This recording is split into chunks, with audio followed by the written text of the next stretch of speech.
The Greys had ruled their section of the galaxy for over 300 years. They were tall, thin beings with large eyes and skin that shimmered like polished metal in the light. They believed themselves superior to all other life forms they had encountered. Their technology was advanced, their warships numerous, and their ambition unlimited. When their deep space probes detected Earth, they saw only what they wanted to see, a resource-rich planet with primitive inhabitants who had barely reached their own moon. A simple conquest, they thought. An easy victory. The scans show large deposits of rare minerals, said First Commander Dax as he presented his findings to the Grey High Council. And the natives appear technologically inferior. Their weapons are basic. Their defenses minimal. High Leader Mox nodded, his elongated fingers tapping against the metallic table. What of the warnings we received from the trading vessels? The Blue One seemed quite concerned about these, humans. Superstition, Dax dismissed with a wave. The Blue Ones are weak and fearful by nature. They said humans become dangerous when threatened, but all species fight when cornered. The humans are no different. And yet they have spread beyond their homeworld already, noted Elder Tix, the oldest among them. Their colony on the fourth planet. A minor outpost, interrupted Dax. Barely 10,000 of them. It would make an excellent demonstration of our power. Once we destroy their Mars colony, Earth will surrender rather than face the same fate. The decision was made with little further debate. The Greys prepared their attack fleet, confident in their superior technology and battle tactics. 3 days later, the human Mars colony of New Hope awakened to fire raining from the sky. Captain Jack Reed of the Earth Defense Force was having breakfast in the London Command Center when the emergency transmission came through. The video feed showed chaos, buildings collapsing, people running, strange ships with silver hulls firing energy weapons at anything that moved. "Play it again," Reed ordered, his coffee forgotten. His face remained expressionless, but his knuckles turned white as he gripped the edge of the table. The technician replayed the transmission. This time Reed counted the enemy ships, noted their formation, observed their tactics. His mind was already switching to soldier mode, pushing away the horror of watching civilians die. The transmission cut off 90 seconds after it began. "Sir," the technician said. "We've received no further communications from Mars colony." General Adams entered the room, her face grim. "Captain Reed, I need your team ready to deploy in 6 hours." "Where to, ma'am?" "Mars is 4 months away even with our fastest ships." "Not Mars. We're too late for them." The general's voice was flat, controlled, but Reed could see the rage in her eyes. "You're heading to Luna Base. Every military officer in the system is being recalled. This is war, Captain." Across Earth, the news of the attack spread like wildfire.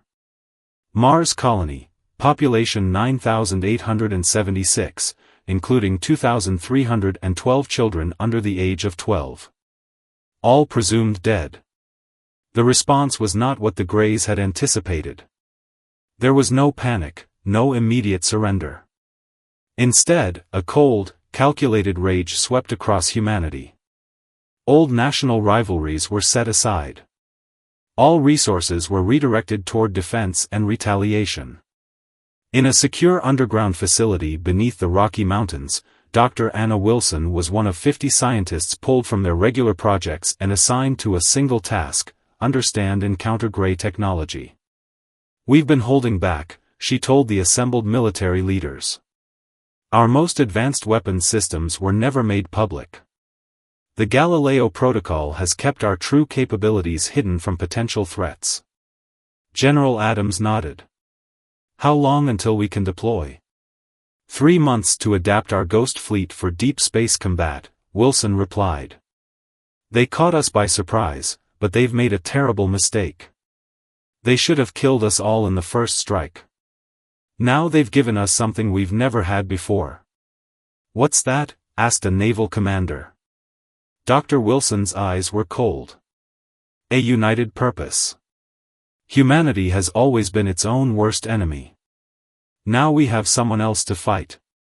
In their capital ship orbiting Mars, the Greys observed Earth with growing concern. The expected surrender message never came. Instead, all human communications went silent. Their outposts on their moon were evacuated. Their orbital stations seemed abandoned. Perhaps they have fled into their underground shelters, suggested Commander Dax. They're regrouping, but they cannot hope to match our power. High Leader Mox wasn't convinced. The Blue Ones warned us. They said humans appear docile until threatened, then become the most dangerous species in the galaxy.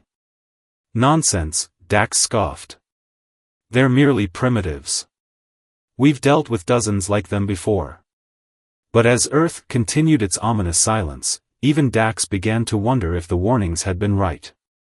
The humans were preparing something. The question was, what?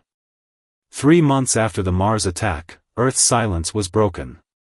The Grey monitoring station orbiting Jupiter detected nothing until it was too late. 6 ships appeared seemingly out of nowhere, their hulls absorbing rather than reflecting light. The station's crew barely had time to send a distress signal before precision strikes cut through their defenses. First target neutralized, reported Lieutenant Moore, her fingers dancing across the tactical display of the EDF ghost ship Vengeance. No survivors. Captain Reed nodded. Good. Move to the second target. Maintain stealth protocols. The Ghost Fleet was humanity's best-kept secret. Developed over decades under the Galileo Protocol, these ships used technology that even most of Earth's governments didn't know existed. Now, enhanced with reverse-engineered Grey technology, they were the perfect predators. On the Grey homeworld, the High Council gathered in emergency session. Impossible. Commander Dax slammed his fist on the table. How could they destroy our Jupiter station? They are primitives. High Leader Mox's expression was grim. The warnings were correct. We have awakened something terrible. 3 more outposts have gone silent, Elder Tix reported, his voice quavering. No distress calls. No debris. Just silence. They're hunting us, Mox realized. Using our own tactics against us.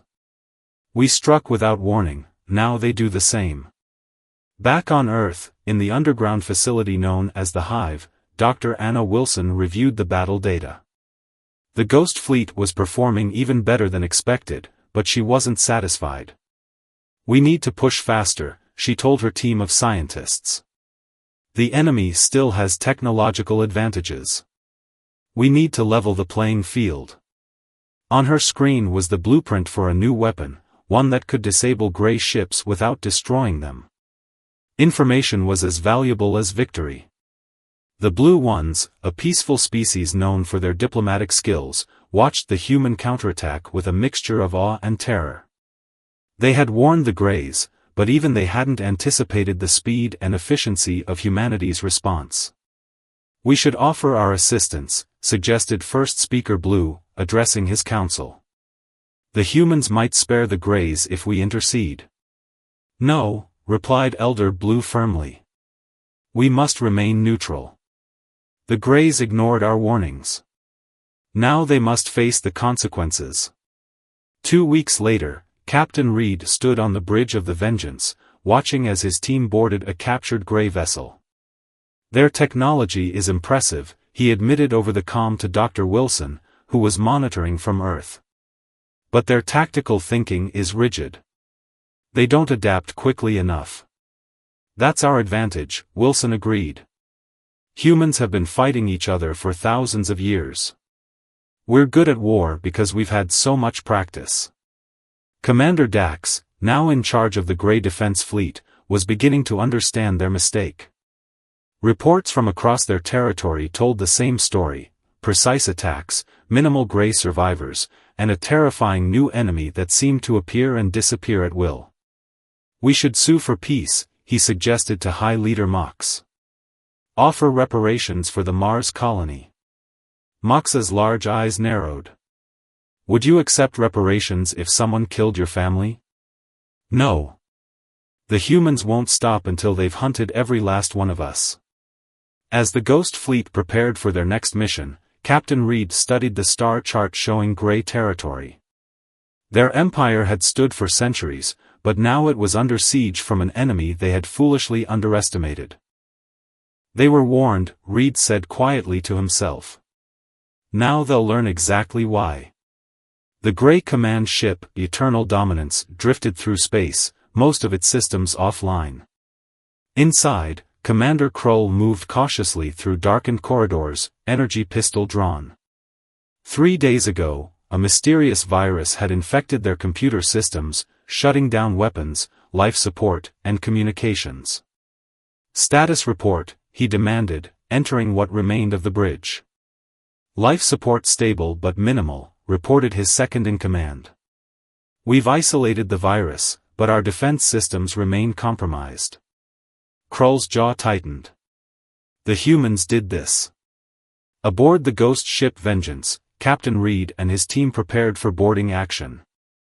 Dr. Wilson's virus worked perfectly, said Lieutenant Moore, checking her tactical gear. The gray ship is dead in space. Reed nodded. Remember, we need their navigation data intact. That's our priority.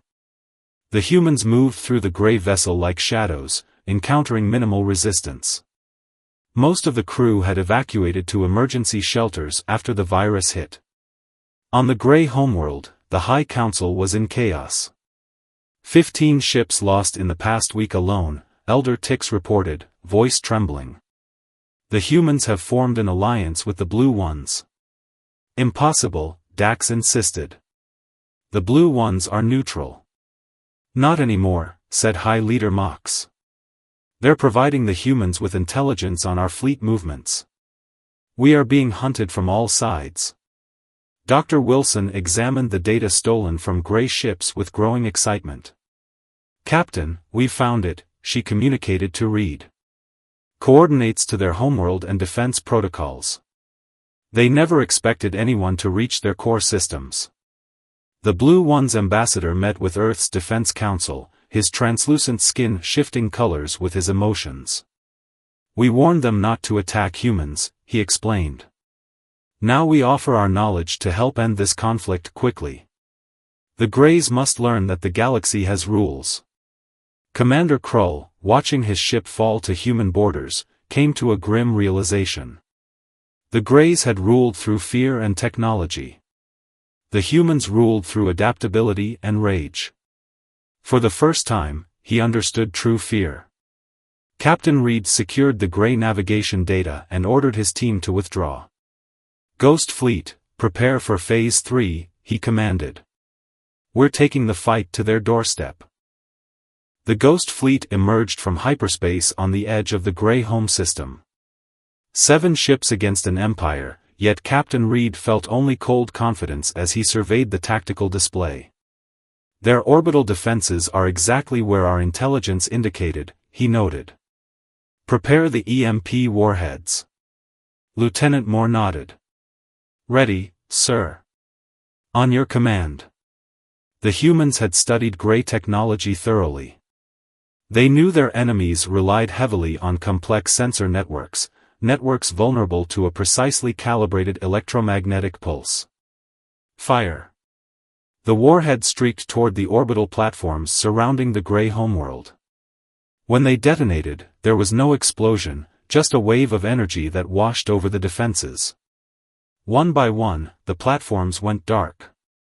On the planet's surface, Commander Krull watched with horror as their defensive grid collapsed. Evacuate all non-military personnel to the shelters, he ordered. Prepare ground defenses. High Leader Mox burst into the command center, his usually composed demeanor shattered. How did they penetrate our defenses so easily? They studied us while we underestimated them, Krull replied grimly. A fatal mistake. The human ground teams deployed with surgical precision, targeting military installations while avoiding civilian areas. Captain Reed led the assault on the Central Command Complex, where intelligence suggested they would find the Grey leadership. Dr. Wilson monitored the operation from the Vengeance.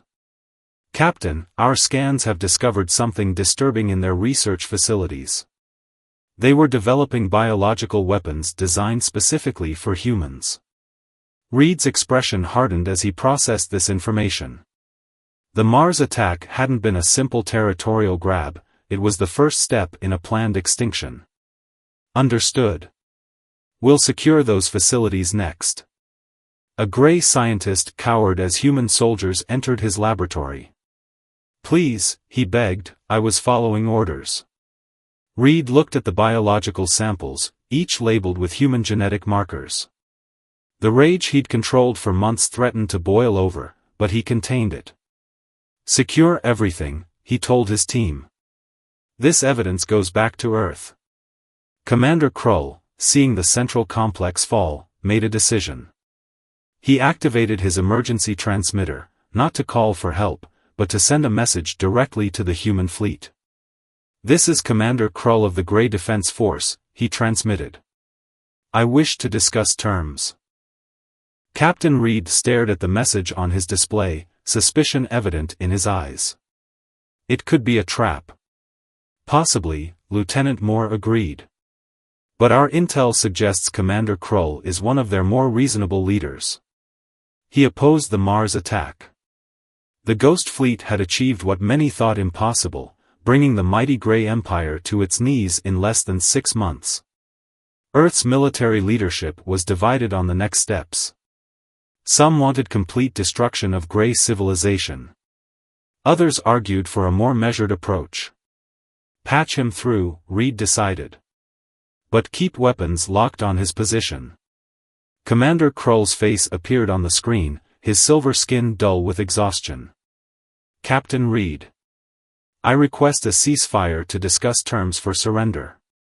"The time for negotiations was before you attacked our Mars colony," Reed replied coldly. "I understand your anger. It was unjustified and unforgivable," Krull said, surprising the humans with his directness. "But continuing this war will only result in more deaths on both sides. Many of my people were against the attack. We can help you hunt down those truly responsible." Back on Earth, the Defense Council debated Krull's proposal. Dr. Wilson presented her findings. "The Grey Society isn't monolithic," she explained. "There are factions. Krull represents moderates who want peaceful relations with other species. The attack was pushed by extremists in their military. General Adams remained skeptical. After what they did, why should we show mercy? Because that's what separates us from them, Wilson replied simply. A message arrived from the Blue Ones, their oldest contact in the galaxy. The Greys' defeat will create a power vacuum.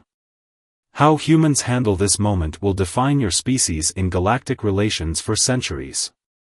Captain Reed met Commander Krull at a neutral location, a decommissioned space station at the edge of the system. Both came with minimal security as a show of good faith. "Why did you really attack us?" Reed asked bluntly. Krull's large eyes blinked slowly. "Fear. Our scientists studied your history, your rapid advancement. Some predicted humans would surpass us within a century. The extremists saw only one solution: eliminate the threat before it grew stronger. So they created exactly what they feared," Reed said, the irony not lost on him. "Yes," Krull acknowledged. "And now we must live with the consequences." 2 weeks after Commander Krull's surrender, the formal ceremony took place aboard the EDF Vengeance. High Leader Mox, flanked by Grey officials, signed the document that officially ended the war. Captain Reed watched silently, his face revealing nothing of the turmoil beneath. "The terms are harsh but fair," Mox acknowledged, his once proud posture now bent with defeat. "All military installations will be dismantled. War criminals will face justice. Reparations will be paid to the families of Mars." What remained unsaid was the complete shift in galactic power. Humanity, previously considered a minor species, had proven itself not only capable but ruthlessly efficient in warfare.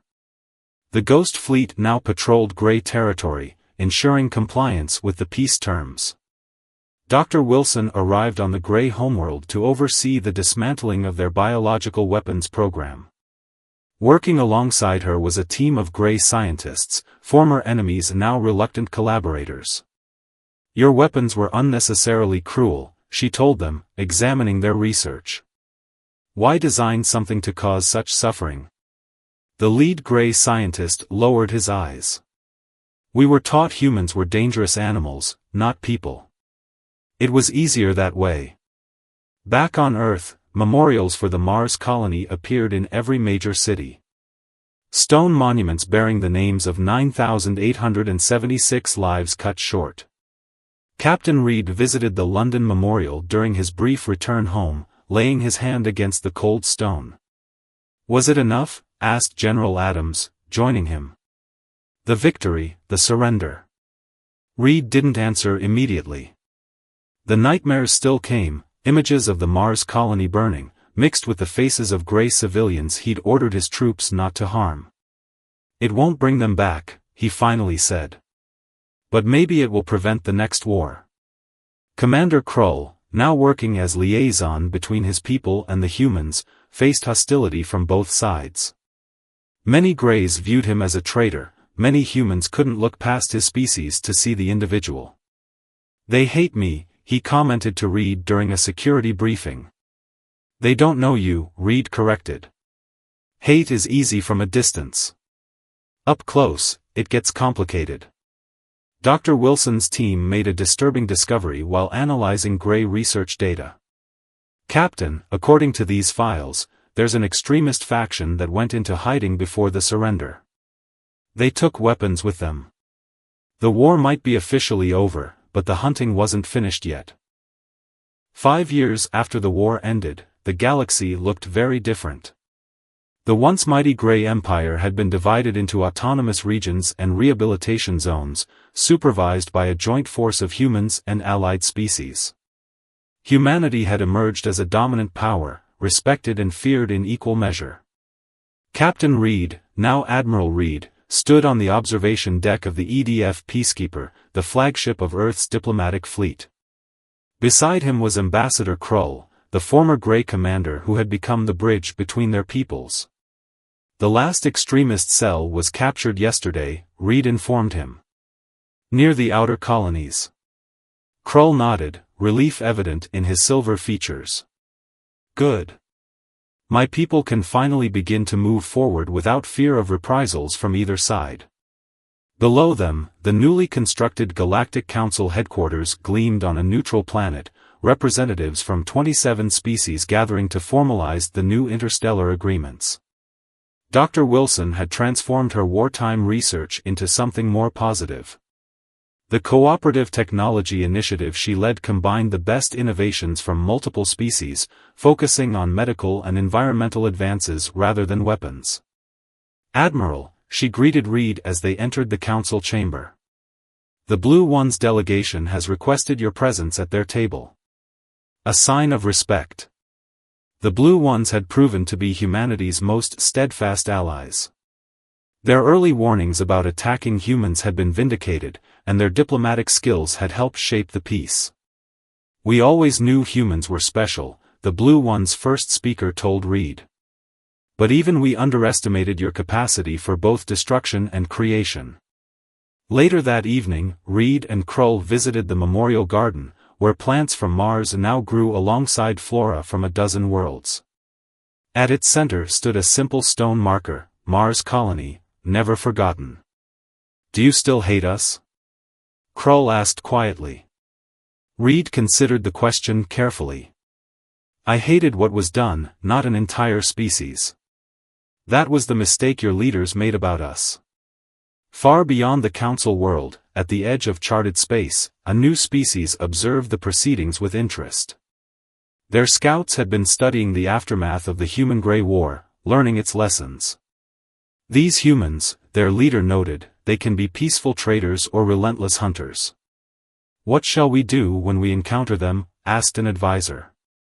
The leader's response was immediate: we will offer friendship. For they were warned, never attack humans, or be hunted across the galaxy.